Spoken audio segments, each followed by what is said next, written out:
بسم الله الرحمن الرحيم. الحمد لله والصلاة والسلام على رسول الله وعلى آله وصحبه ومن قال ابن المهاجرون رحمه الله تعالى: والمعرفة خمسة أشياء.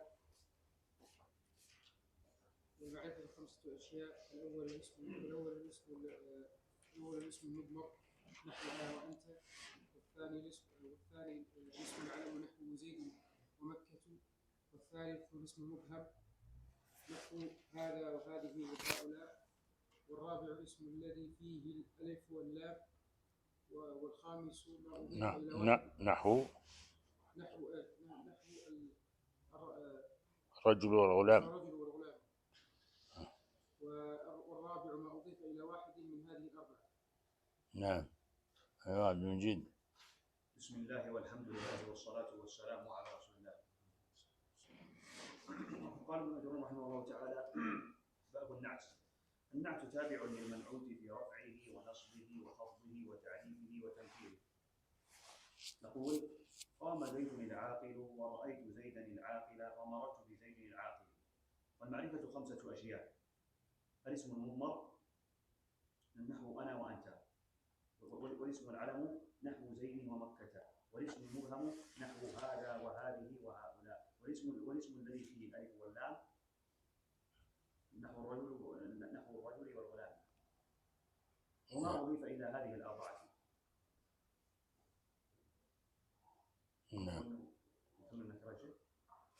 نكرة؟ لا يكفي. نعم، اقرأ الوقت عشان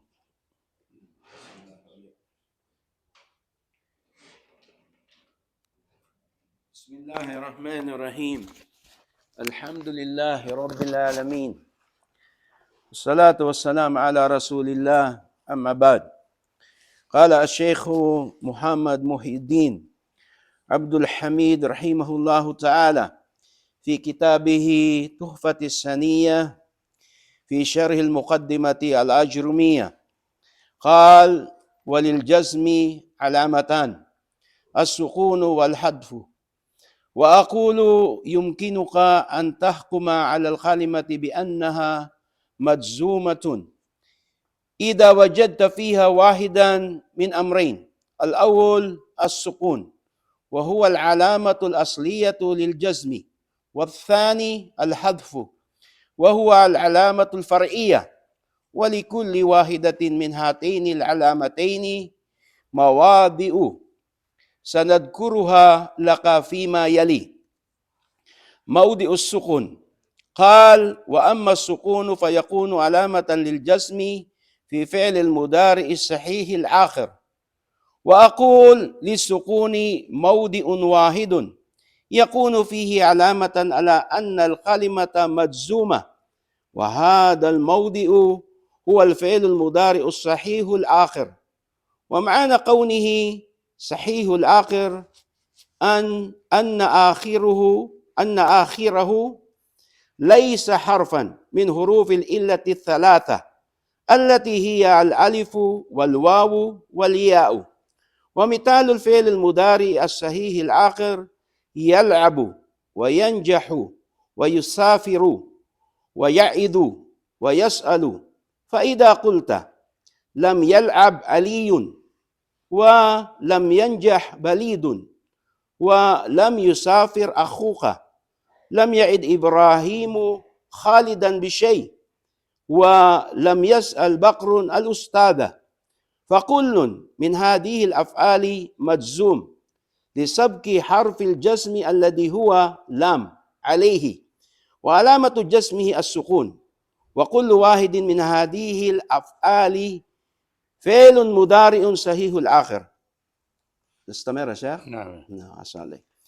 مواضع الحذف: قال: وأما الحذف فيكون علامة للجزم في فعل المضارع مؤتل الآخر، وفي الأفعال الخمسة التي رفعها بثبات النون.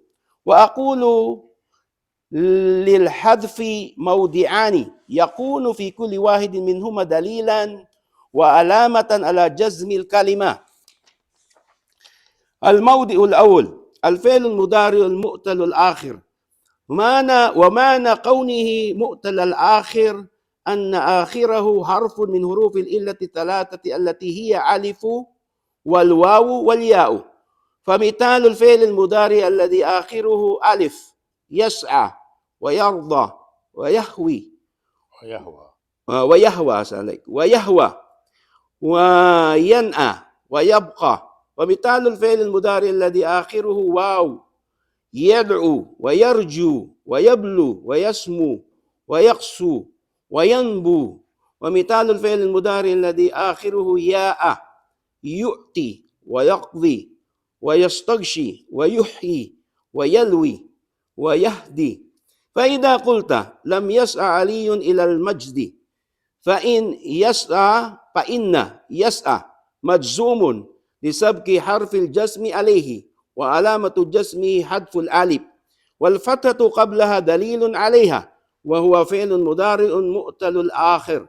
فإذا قلت لم يدعو محمد إلا إلى الحق فإن يدعو فعل مضارع مجزوم لسبق حرف الجزم عليه وعلامة جزمه حذف الواو والضمة قبلها دليل عليها. فإذا قلت لم يؤت محمد إلا خالدا فإن يؤتي فعل مضارع مجزوم لسبق حرف الجزم عليه وعلامة جزمه حذف الياء والقصرة قبلها دليل عليها. وقيس على ذلك أخواتها.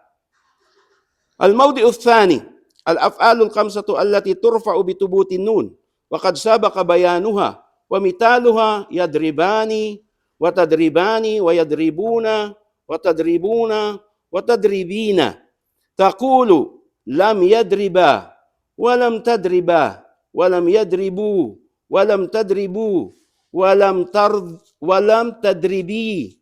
لكل واحد من هذه الأفعال فعل مضارع مجزوم لسبق الحرف الجزم الذي هو لم عليه وعلامة جزمه حذف النون والألف أو الواو أو الياء فاعل مبني على السكون في محل رفع. بسم الله الرحمن الرحيم. الحمد لله رب العالمين، صلى الله وسلم على نبينا محمد وعلى آله وصحبه أجمعين. اللهم علمنا ما ينفعنا وانفعنا بما علمتنا وزدنا علما يا رب العالمين. سبحانك لا علم لنا إلا ما علمتنا إنك أنت العليم الحكيم. يقول المؤلف رحمه الله تعالى: وللجزم علامتان: السكون والحذف. فأما السكون فيكون علامة للجزم في الفعل المضارع الصحيح الآخر، وأما الحذف فيكون علامة للجزم في الفعل المضارع المعتل الآخر وفي الأفعال الخمسة التي رفعها بثبات النون. لما ذكر الرفع والنصب والخفض والجر، الضمة العلامة الأصلية للرفع والفتحة العلامة الأصلية للنصب والكسرة العلامة الأصلية للخفض جر، بقي الجزم الذي هو من خصائص الأفعال، من خصائص الأفعال. الجزم لا يدخل إلا كما سبق إلا على الأفعال. فذكر أن للجزم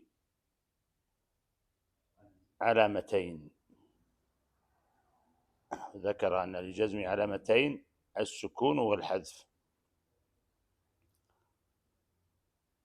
فالسكون يكون علامة للجزم في الفعل المضارع الصحيح الآخر. سبق معنا أن الفعل المضارع معرب، يعني يأتي مرفوعا ويأتي منصوبا ويأتي مجزوما. أما فعل الأمر وفعل الماضي فهو مبني. المضارع هو الذي يعرب من الأفعال. فالسكون يكون علامة للجزم في الفعل المضارع الصحيح الآخر. فإذا كان الفعل مضارع صحيح الآخر فإنه يجزم بالسكون. فتقول مثلا: لم يكتب محمد الدرس. لم يكتب محمد الدرس. يكتب فعل مضارع مجزوم وعلامة جزمه السكون في آخره في الباء. يكتب الدرس. تقول مثلا لم يسافر أبوك أو أخوك،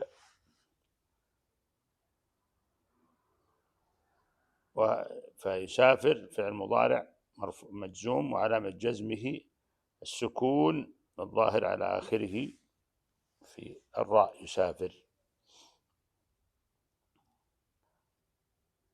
فهذا الفعل المضارع الصحيح الآخر يكون يجزم بالسكون. السكون الذي يكون في آخر الكلمة، آخر الفعل المضارع.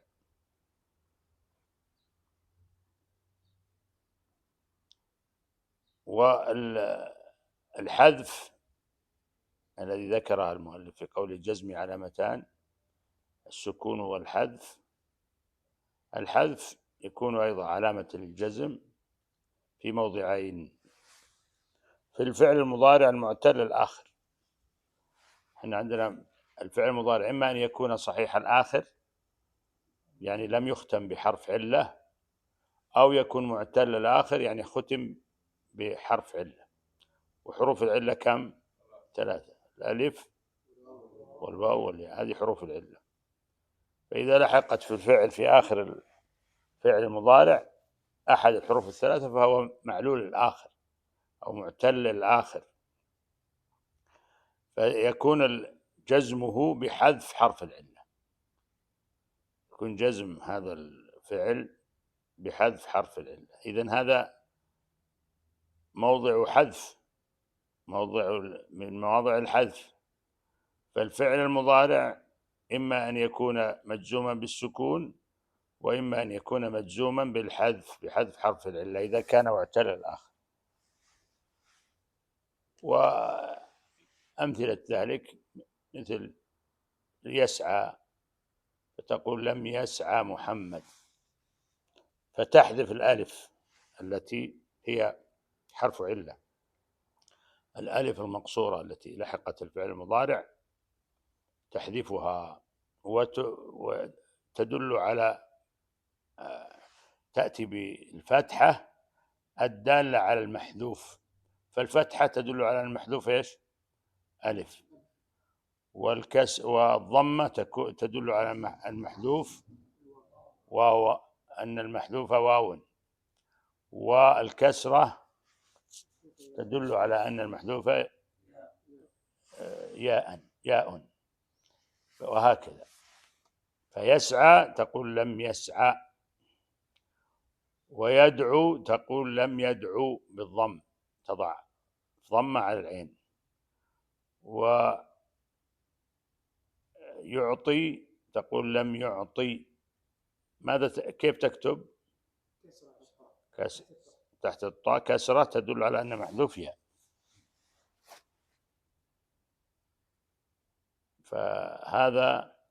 هذه أحرف العلة الثلاثة: الألف والواو والياء.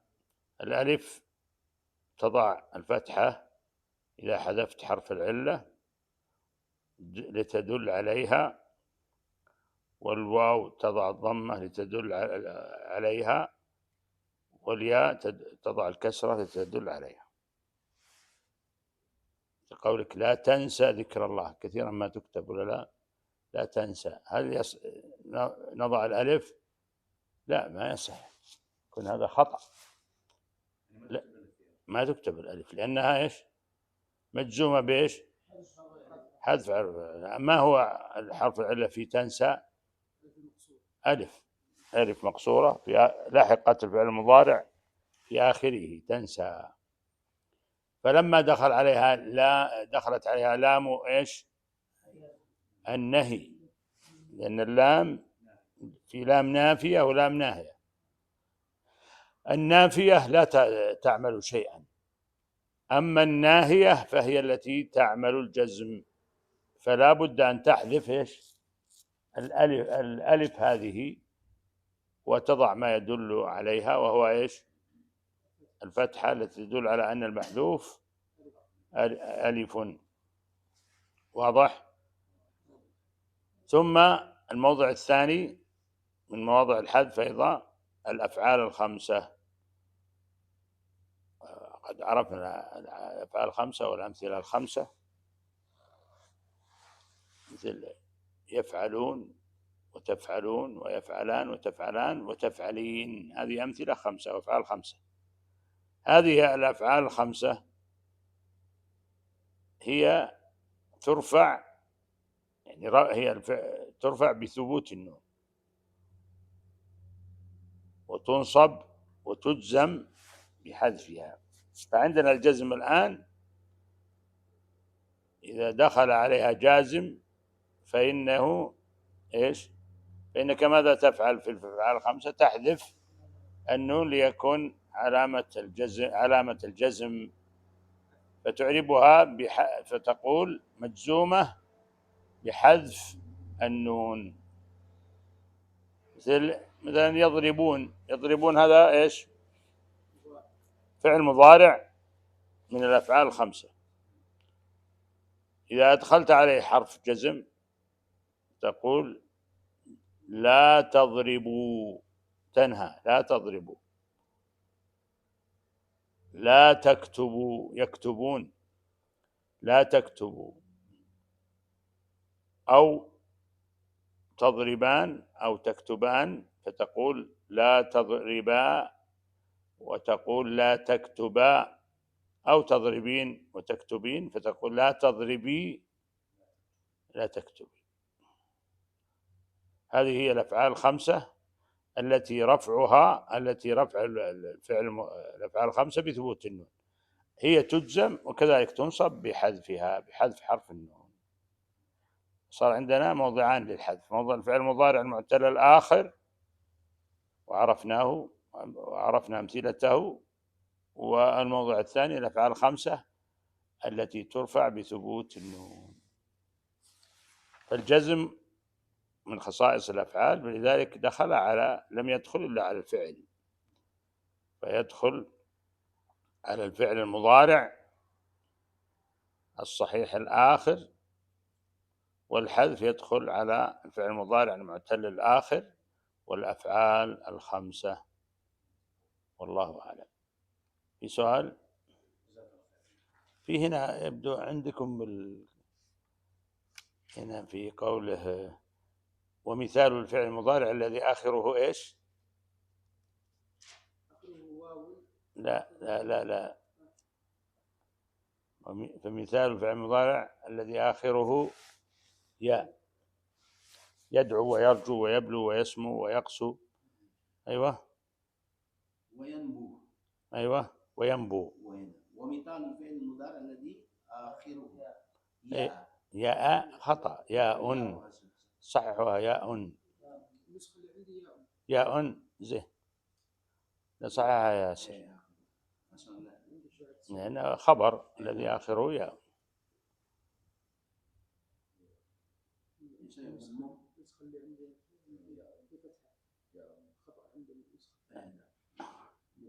اللي عنده خطأ صحيح، اللي عنده صحيح. نعم. في سؤال؟ نشوف التطبيق، لأن الدرس الماضي ما أخذنا تطبيق. ها؟ إيش فيه؟ إيه نعم نعم. نقرأ عبد العزيز. صفحة كم؟ 15. يلا. بسم الله الرحمن الرحيم. الحمد لله والصلاة والسلام على رسول الله. وكان لإبراهيم وابنه إسماعيل عليهما السلام قصة أخرى ليس فيها بناء بل فيها الصبر والدماء. فقد رأى إبراهيم في منامه أنه يذبح ابنه، ورؤيا الأنبياء وحي من الله، فكانت هذه الأحداث التي يقول الله عنها. فلما بلغ معه السعي قال يا بني إني أرى في المنام أني أذبحك فانظر ماذا ترى. قال يا أبت افعل ما تؤمر ستجدني إن شاء الله من الصابرين. فلما أسلم وتله للجبين وناديناه أي يا إبراهيم قد صدقت الرؤيا إنا كذلك نجزي المحسنين إن هذا لهو البلاء المبين وفديناه بذبح عظيم وكان هذا الذبح كبشا افتدى الله به نبيه إسماعيل كان هذا الذبح الذبح وفديناه بذبح. نعم.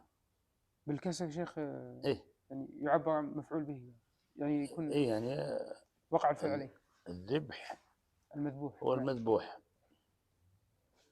وكان الذبح مصدر الذبح هو الفعل، فهو ليس مقصود الفعل وإنما مقصود المذبوح. وكان هذا الذبح كبشا افتدى الله به نبيه إسماعيل وحفظ به نسله من الانقطاع. سافر إبراهيم وماتت حسبك يا أخي. طيب وين وقفنا؟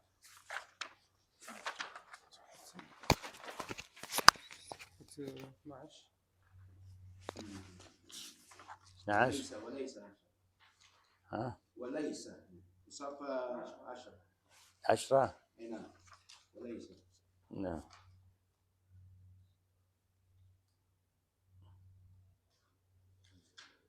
أي سطر؟ السطر الثاني في النصف وليس له يومئذ. أي نعم. وليس له. وليس يا عبد المجيد؟ ليس اسمها فعل الناس. طيب له يا نوح له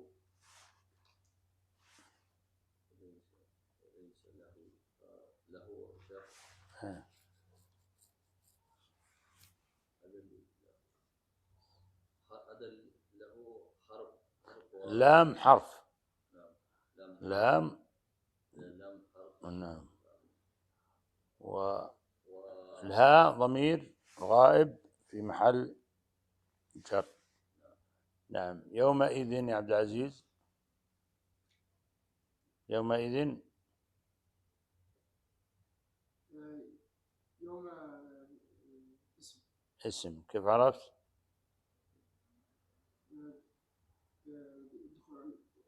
تقبل دخول من يوم. إيه. طيب بس كمل. يوم مضاف وليس له يوم مضاف وإذن مضاف إليه. يومئذ يعني هذه مركبة من كلمتين.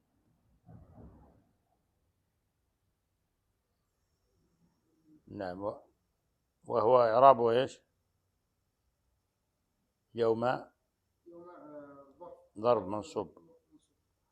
نعم ضرب منصوب. ويوم مضاف وإذ مضاف إليه. يومئذ. طيب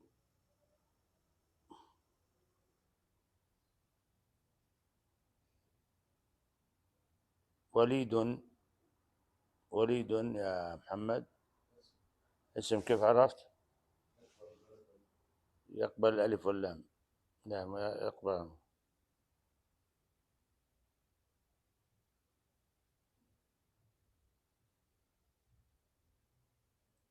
طيب ما إعرابه يا عبد العزيز؟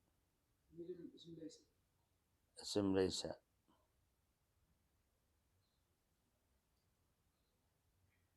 طيب بس اسم ليس. كمل الإعراب. اسم ليس مرفوع وعلامة رفعه. أي نعم. اسم ليس مرفوع وعلامة رفعه الضمة. وغيره خبر ليس منصوب.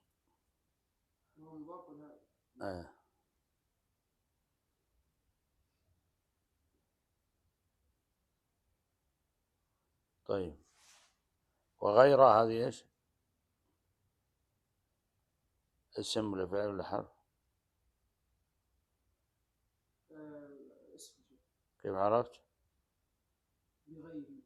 لغيره أو بغيره. طيب فحفر يا عبد العزيز الصغير. فحفر فعل. كيف عرفت؟ ها يقبل قد حفر، وهو من أي الأفعال؟ فعل الماضي حصل فعل في الماضي حفر، فمضارعه يحفر، وأمره احفر. أحسنت، حفر يحفر احفر. طيب فيها محمد في حرف جر، والهاء ضمير الغائب في محل جر، في محل خفض في. نعم.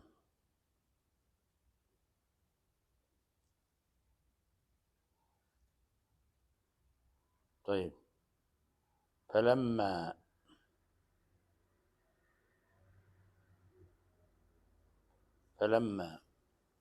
عبد المجيد لما يشوف شو اسمه ان جازم 18 إيه.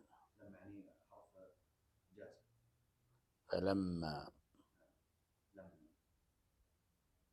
جمع لما يعني هل هي فعل ولا اسم ولا حرف؟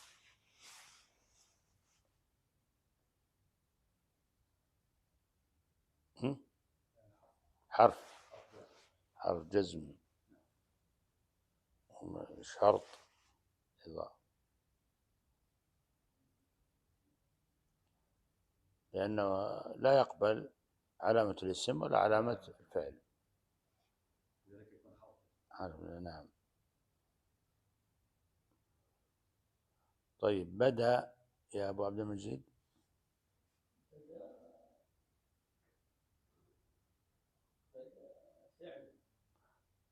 فعل.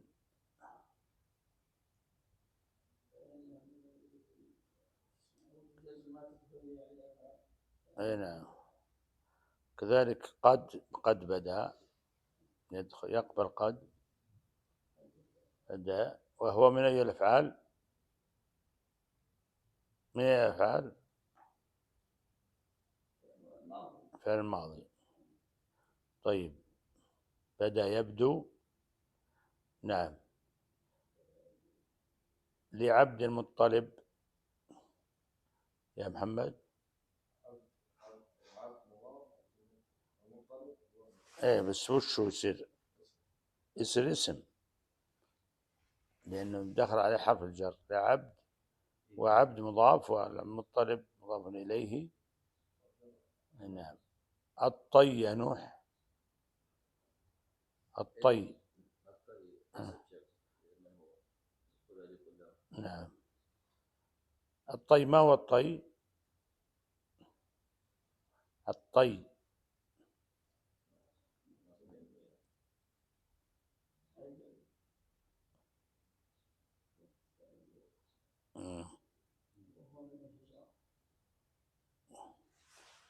طي.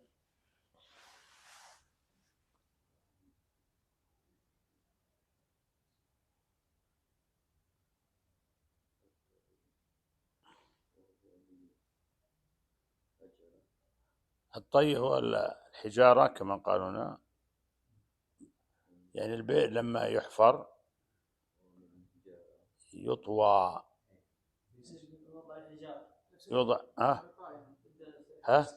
نفس الغطاء على لا دائري يؤخذ.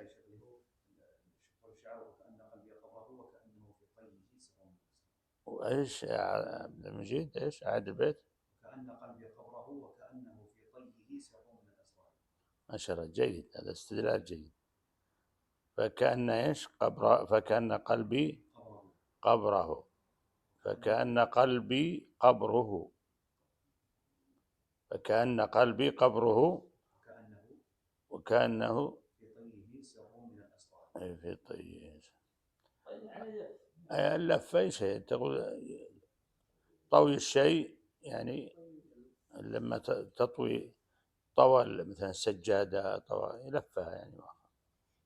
لكن الطي هنا الحجارة، أي على لما يحفرون أول قديما الآبار البئر التراب ينهد، فلا بد أن يثبت بحجارة حتى لا ينهد وتنهدم البئر وتنعمي ما يصير فيها، فيوضع لها ايش؟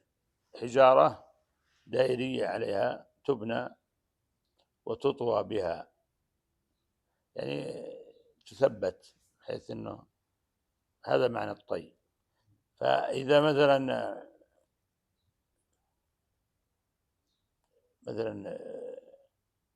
انهدم البئر أو دفنت البئر ثم حفرت مرة أخرى وجدت الطي موجود، فهذا فعل، هكذا فعل عبد المطلب لما بدأ يحفر المكان، خرج له الطي القديم الذي قد طوي به البئر، فعرف أن هنا كان فيه بئر، فقال فلما بدا لعبد المطلب الطي كبر، يعني عرف أن هذا هو المكان الصحيح، يعني أنه هو المكان الذي كانت فيه البئر، لأنه ظهر له العلامة الدالة عليه، والعلامة الطي، الحجر المطوي في هذه البئر. نعم، هذا معنى الطي. نعم. كبر يا عبد المجيد، كبر فعل، كبر يكبر تكبيرا، فعل ماضي مبني على الفتح. نعم. فعرفت قريش، فعرفت يا نوح، عرفت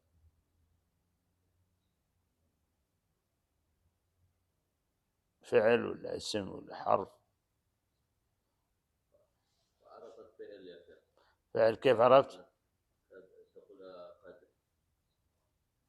قد عرفت. وكذلك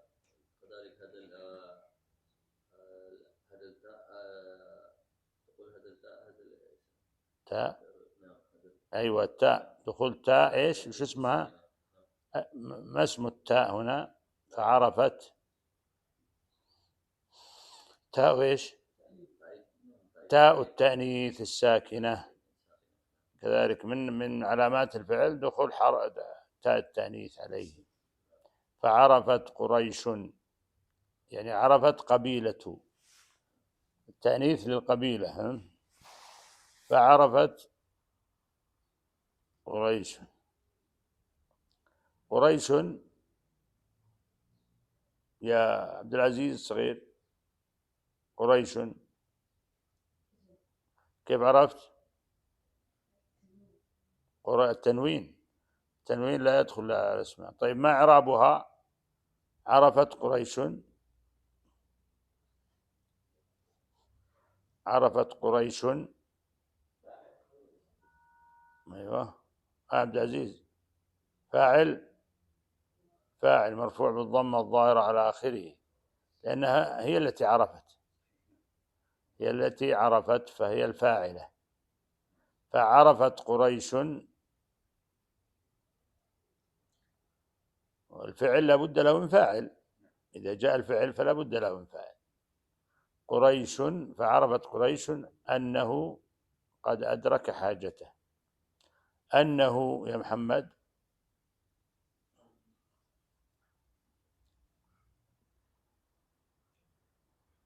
اسم ولا فعل ولا حرف؟ أولا حرف، لا يقبل دليل الاسم ولا دليل الفعل.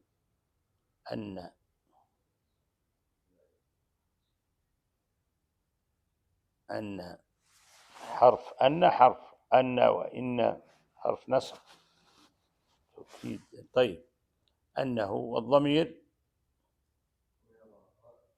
ضمير غائب في محل ايش؟ نصب اسم أن.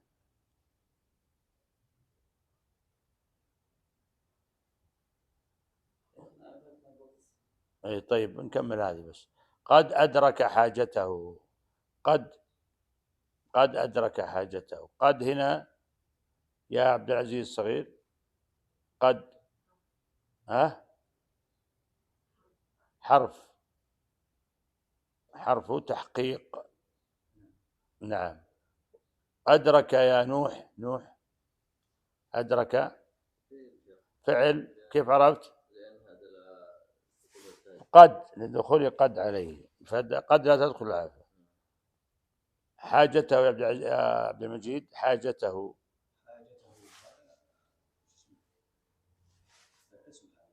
حاجة اسم، حاجة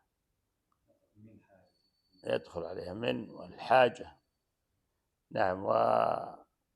وهو أدرك فعل لا بد له من فاعل، الفاعل أين هو؟ ضمير، هو أدرك هو. وحاجته مفعول به ايش؟ منصوب على تنصيب، حاجة مضاف والها مضاف إليه. ونقف على هذا والله أعلم. صلى الله عليه وسلم على نبينا محمد.